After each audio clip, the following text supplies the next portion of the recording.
Hello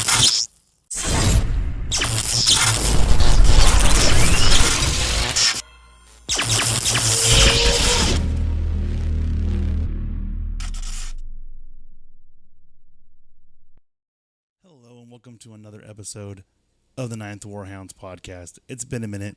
Things have been hectic. And, been playing a lot of video games. So this week I wanted to make sure I popped on, because while it's of mind, playing a lot of Vanguard. Now, I wholeheartedly went into Vanguard thinking it was just going to be, another one of the generic games from Call of Duty. I was not putting anything into it of any value. I was just kind of like, hey, look, it is what it is. It could be a great game. It could not be. I'm not going to stress it. I'm just going to have some fun. Now, the complaints are out there, so if you haven't played it yet, I'm sure you've seen that basically there's a ton of complaints saying that, oh, it's just the same old maps. It's just this. It's just that. I'm going to tell you right now, I was ecstatic when I was playing it. Basically, it gave me a lot of nostalgic feels from World at War, a lot of the good multiplayer times that I had. I mean, I'm not the greatest multiplayer, but, I have my fun. One thing I did want to talk about and make sure I brought it up on the podcast this week was the fact that it was a little bit different for me this time because of the storyline. So I like to play the campaign mode to get a better feel for the weapons, and actually, get the full value out of the game.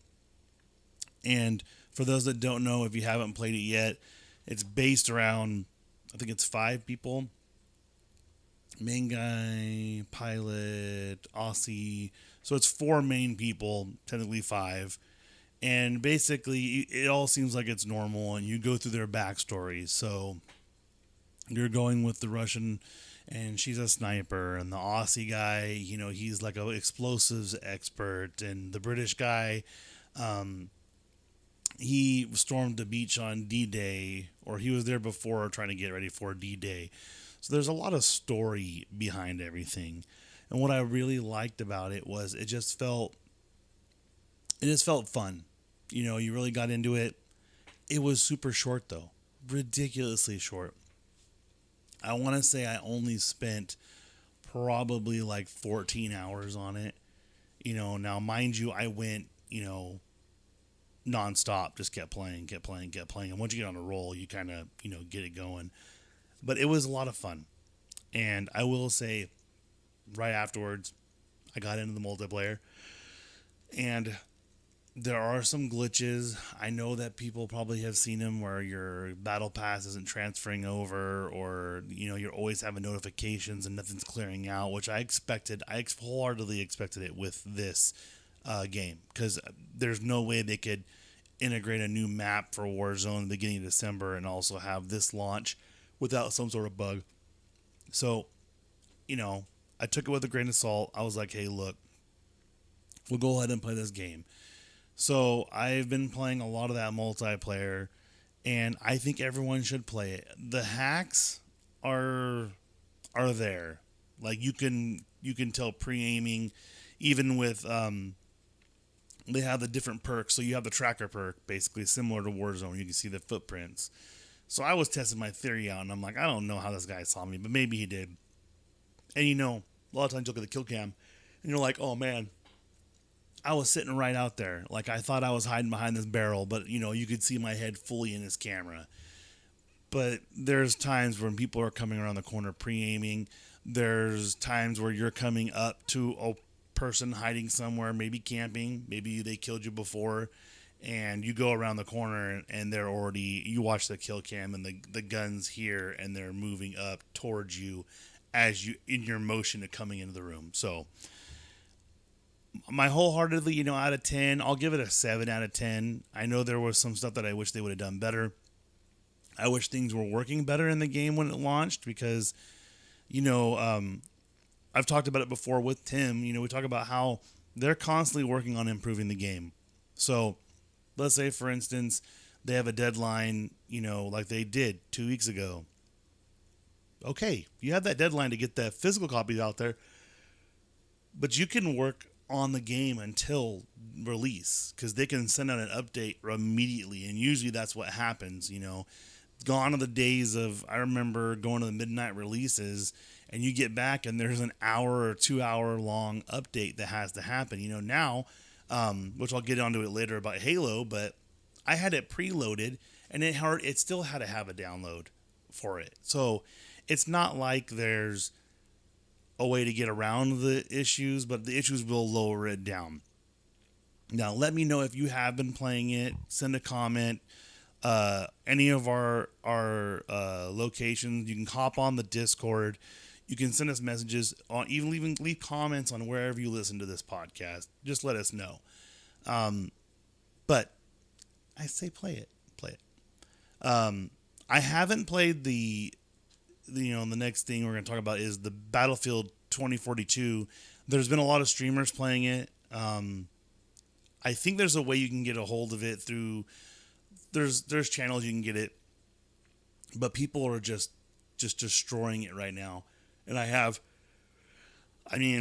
I do get why there's features missing that were there during the beta, which had everyone hyped up. But I have had a lot of fun watching people play, seeing them use the certain techniques, because Battlefield and Call of Duty are two different games, completely different styles, different ways of doing everything.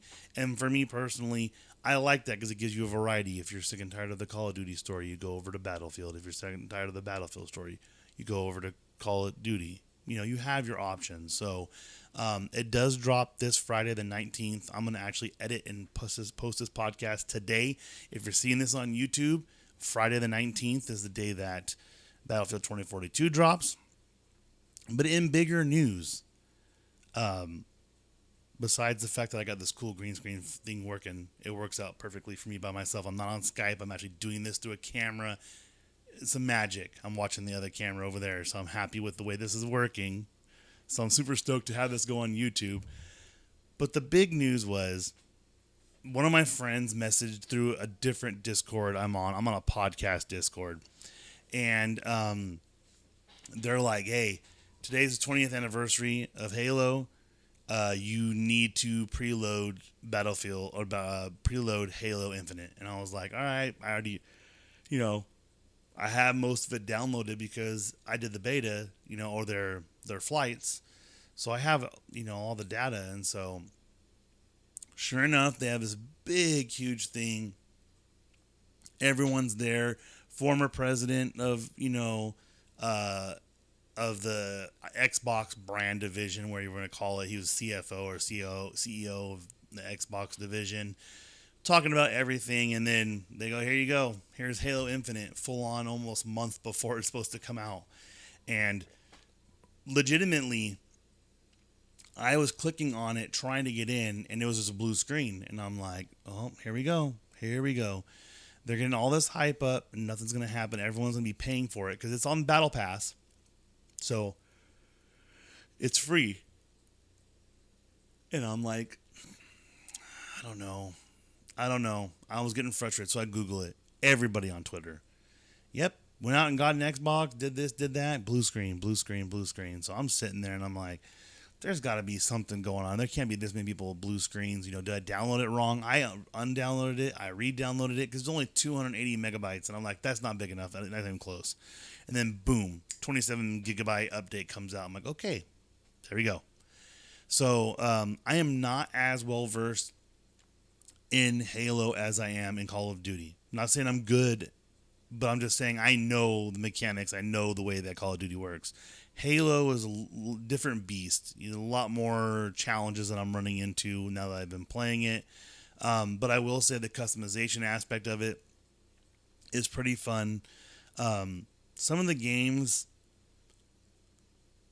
I don't know how to put this, but I feel like sometimes when you're messing around with different games, you learn their flaw. And I feel like a lot of the modes in Halo don't make any sense. Like they have a capture the flag version, and I played 8 rounds, so going back and forth, so 4 rounds on each side, so trying to capture and defending, and it's just a camp fest. There's no way you can get close when you're trying to capture the flag, and when you do, they just blow you up because someone's got a grenade or a rocket launcher, and I will say I got a lot more kills than I thought I did, and my deaths weren't as bad as I thought they were during the actual time.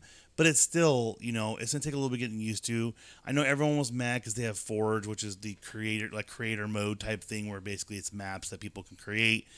And there's a couple other things that are missing from the actual game itself. But they did it right along with the release for the trailer for the TV show that's gonna be on Paramount Plus. So I don't know if it was like hey, let's try and get the word out there, but people having fun. The load times were insane when it first started, and then it kind of eased off because obviously everyone wanted to be the first person to stream Halo, and it was pretty cool. But hey, it kind of wore off a little bit. But I digress. I think it's going to do well. I don't think the fact that they're missing some things is going to affect it as much as people think it's going to. But, it's a toss-up. We'll see. But, again, let us know if you're playing it, if you're loving it. Let us know what games you are playing. This would be a shorter podcast just because we don't have a guest, and it's trying to keep up with everything that's happening right now because there's so much stuff. I pre-ordered a handful of games, and all of a sudden I look, speaking of one, the game that I was shocked at, what I'm really loving right now, what I'm playing off stream, I'm not streaming it at all, is the Guardians of the Galaxy game. The story's there, the comedic aspect is there, and it also, they're not basing it off of the movies, which I kind of like because I want the different aspects. I want what we were supposed to have, a more comic book like, the blonde haired guy, which is what Star-Lord is, and you get sort of an origin of the name Star-Lord, and it's not, as convoluted as in the movies, and it feels way better than Avengers. I'll tell you that right now. People can get mad that it's different voice actors or different types of characters. They look different, but this one was supposed to be more comic book accurate, which I appreciate. But I love that. I'm constantly playing MLB The Show because I want some sports aspect to get in there.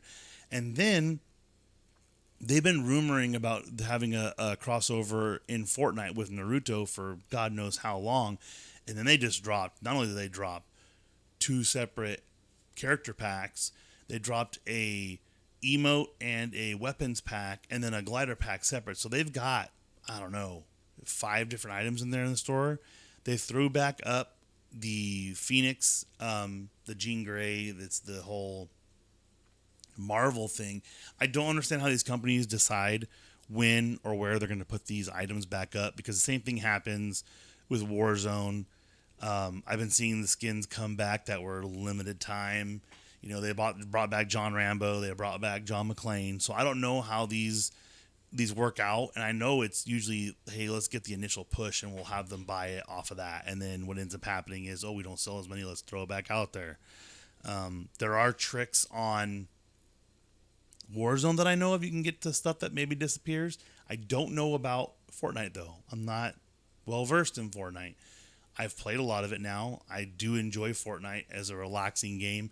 It's a great game to talk to people while you're streaming just because, I'm not going to lie, you don't often, unless you're in the final circles, the final 2 circles, it's such a huge map.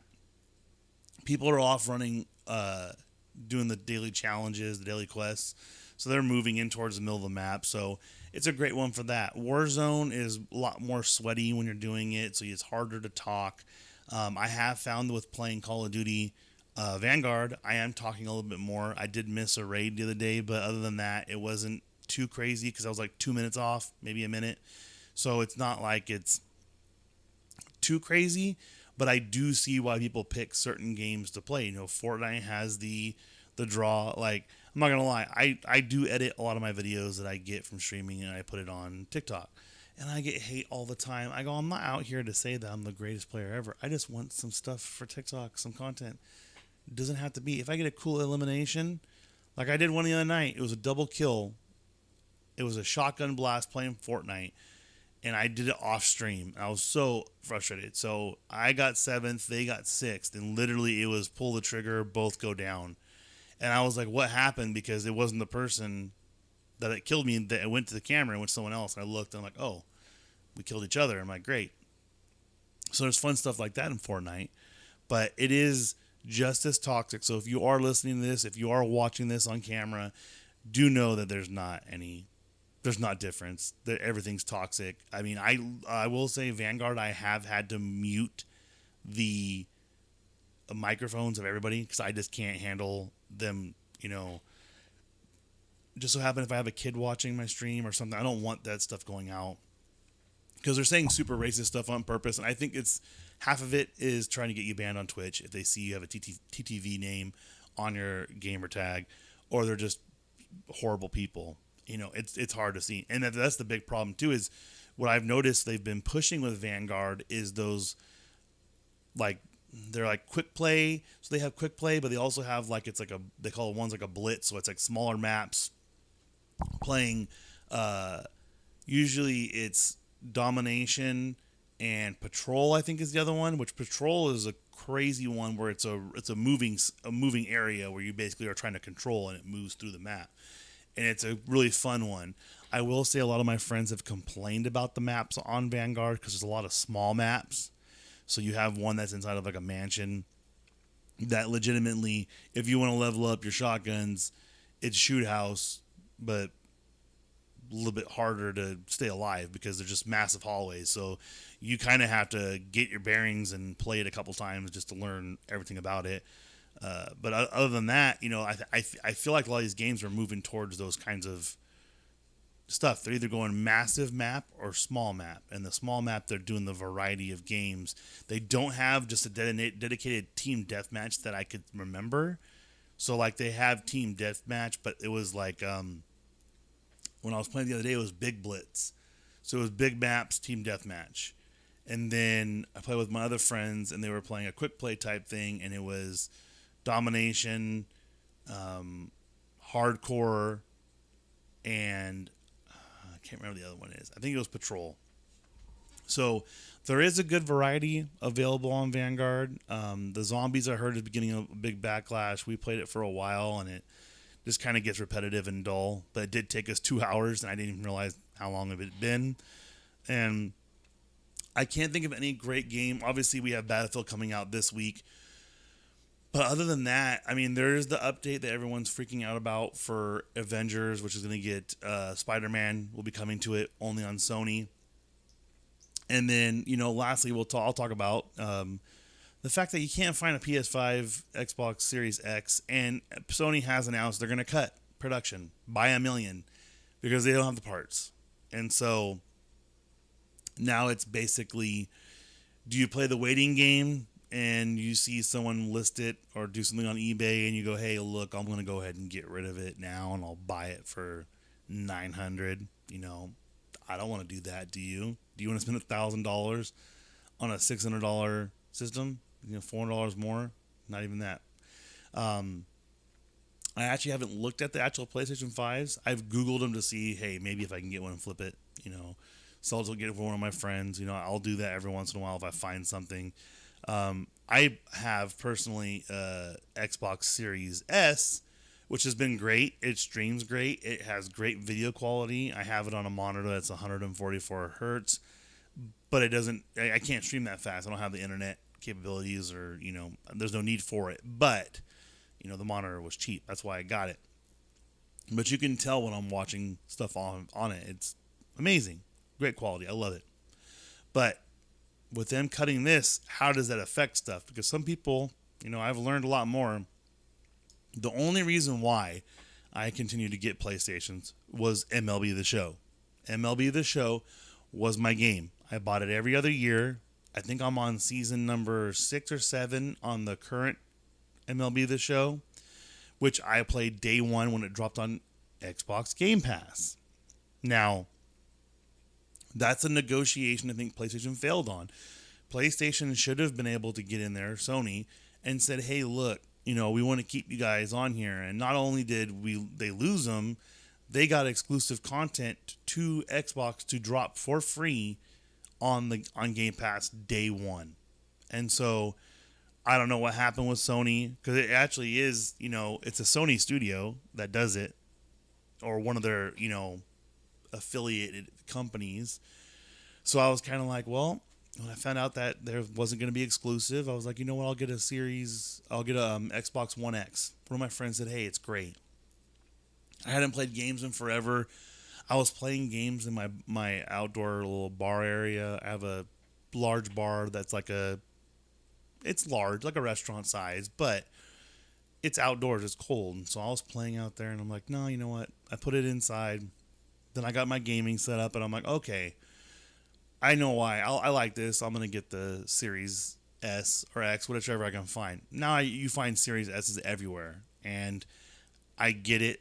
The storage is a little bit better, but I can get, for the price that it costs to expand to 2 terabytes on the Xbox Series X, I can buy another Series S. So I did buy one update to it. I bought the 1 terabyte, which is crazy because I still have 50% of all my data left, and I can delete half the games. I just do them from achievements. I'm not actually playing them very much. So there's a lot of stuff that I think this Christmas is going to get hard.